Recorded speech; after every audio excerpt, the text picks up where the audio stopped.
WFKX 96 Kicks. I am Greg Hammond in for Dwayne Cherry. I have a very special guest, and I must say, I've done my fair share of radio in Jackson since my days at WBBJ, but this is the first time that I've hosted a show on 96 Kicks. And for a kid from Bemis who grew up listening to Dave Shaw and Jefferson Jones, this is a big deal for me. Excellent. It is. You know? We're glad to have you here. Great job. Thank you, Rashid. And I decided I'd pull out the big guns. I'd started off with the heavy hitters.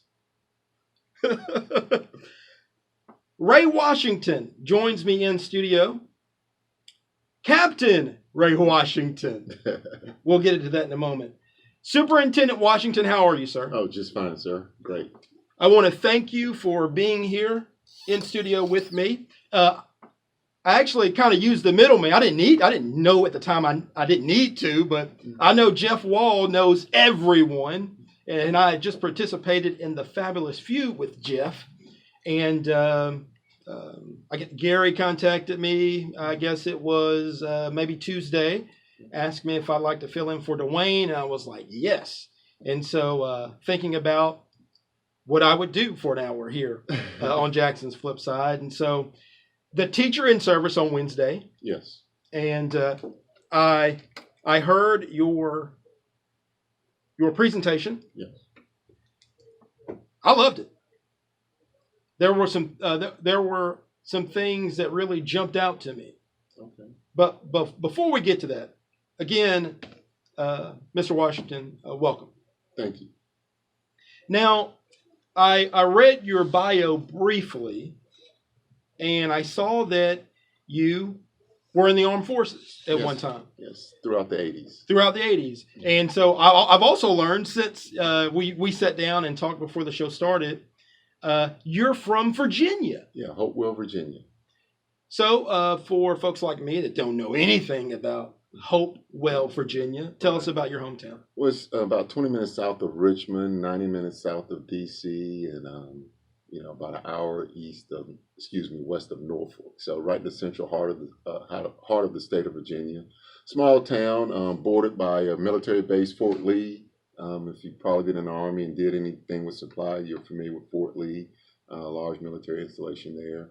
I went to college at Virginia State University, HBCU, right adjacent to that. So spent all of my youth in Petersburg, Richmond, Hopewell, Virginia area. Tell us about your youth superintendent. What was it like for you growing up there in Virginia? Did you have a big family, a small family? What was it like for you? Well, my mom and dad divorced at a young age. I had a younger brother that's 6 years younger. I spent most of my time with my grandmother. My mom worked various shifts. She was primarily a police dispatcher throughout most of her working career. So she worked various shifts. So growing up there, I started out in a segregated school system, first and second grade. We didn't have kindergarten back then. And so first and second grade, then I went to an integrated school, third grade, matriculated through high school, debating should I go into military or college. Grandmother encouraged me to try college at least 1 year to see if I could make it. I did. Joined the Marine Corps Reserves after my freshman year to get a little extra income, and then was introduced to the officers program during my sophomore, junior, and senior year. And when I graduated, I was commissioned an officer in the Marine Corps. If your grandmother doesn't encourage you and push you to go to college, do you think you would have done that? No, I'd have gone straight to the military. I needed direction. I just didn't know. We didn't have any people in my family that had ever gone to college, so it was a big step. Also, very influential on me was the Upward Bound program. Okay, so I think there used to be one here at Lane, or there is one. So I got enrolled in Upward Bound. So in the summer, sometime between, school years, I would go away to a college campus and participate in Upward Bound. So that was a big influence on me also. You spent after college at Virginia State. Yes. You move out west. Yes. For an East Coast kid, I'm guessing that was a culture shock? It was. The Marine Corps moved me to Camp Pendleton, California, 1st Marine Division, which is located in Oceanside, California, near San Diego. Of course, it was a culture shock. It's stuff that you see on TV growing up, palm trees and freeways and things of that nature, stuff you never think you'd experience. But once you got into the groove, it's America, but it's just different, you know, different culture, different way of doing things, different way of looking at things. I went to the grocery store looking for a box of grits, couldn't find any. I was trying to find Krispy Kreme donuts. They didn't have any out there at the time. So just small things like that you just take for granted in life that, you know, when you go other places, they don't necessarily do it the same way. Now, your degree, your education is in finance? No, undergraduate, I was a history major. And while I was in the Marine Corps, I got a master's degree in organizational management, which I took several finance classes. Okay. And it interested me. But no, I got a master's degree while serving in the service. But my undergraduate degree was history. I thought I might want to be a lawyer. So I took English and political science classes and history classes. Does that mean you're going to come to Southside and fill in for some of our history teachers maybe second semester? No? If you need me, I will. Let me ask you, because I think it's interesting that, you know, today you are, you know, you're the figurehead, you're the face of, I guess, what is it, the third largest employer in Madison County? Yeah, that's startling to me. You know, when I look at we have about 1,800 and 1,900 associates that work for Jackson Madison County School System. We're responsible for about 12,600 or 700 students. Just depends on how registration ends up in a few days, but it's a big responsibility. I came here to support Dr. Jones, and 2 years later, I'm actually the superintendent. So, how did that happen? I mean, you didn't ask for this, but here you are. Yes. So let me ask you. In retrospect, as you look back on your youth in Virginia and really a single parent home, you know, your grandmother, your time in the military, your time out west, is there anything in your background that makes sense to you now in retrospect, seeing as you are the superintendent of our school system? Yeah, what hit me most in the last couple of years was the time my grandmother spent with me making sure I knew how to read and do math before I started school. So I remember at 4 and 5 years old, her insisting that I do certain things every day.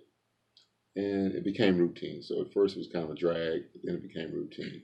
And also other kids in my neighborhood were in the same regiment. So we all knew that we had to read and do certain things, and sometimes we would do it together in order that we could go do whatever we wanted to do, get in the pool or whatever. We had to do certain things, and I guess all the moms and everybody were on the same page because we all had the same regiment. But knowing how to read before I went to school was very important, because even then I recognized that those of us that did know how to read already were ahead of the game. And like I said, when you're 6 or 7 years old, that doesn't matter to you. But looking back at it, that was a big deal. I didn't learn addition at school. I learned it at home. I didn't learn multiplication at school. I learned it at home, and then went to school and got whatever grades I had to get. I didn't encounter really anything foreign until I got to 5th grade. That's when the challenges started. Right. And so that foundation helped me throughout my life.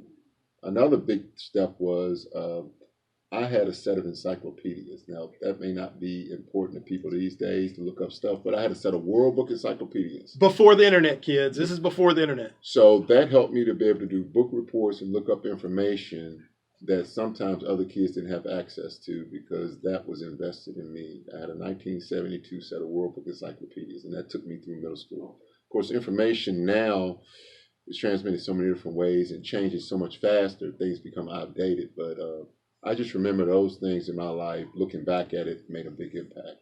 I don't think it can be said enough that education is kind of a ladder out of the pit. Education can be that bridge from poverty to opportunity. Yeah.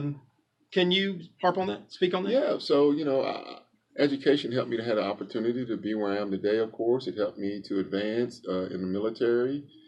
My first job out of the military, I was the vending manager for Pepsi Cola Los Angeles. So I had 38,000 vending machines to take care of, repair, fix, and deliver. It's a big job. Sounds crazy, but that was my job. And you have people under you? Yes. Oh, yeah. I had a staff of about 40 people. And so it seems kind of small, but it was a huge job. And then from there, I went into medical distribution. I worked for a company called Baxter Healthcare. It's now Cardinal Healthcare. The division I work for is now Cardinal. Anyway, so I was the distribution manager, which we distributed to hospitals from Las Vegas to San Diego and all over Los Angeles, Santa Barbara every night. We loaded about 50 trucks out to go to various hospitals throughout Southern California, and that was my responsibility for that warehouse.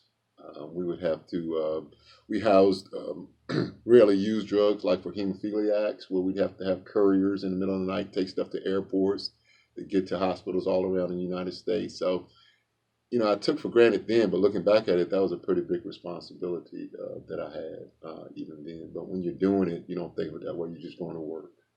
You're listening to Jackson's Flip Side on 96 Kicks. I'm Greg Hammond, sitting in for Dwayne Cherry. Our guest, Ray Washington, the superintendent of the Jackson-Madison County School System.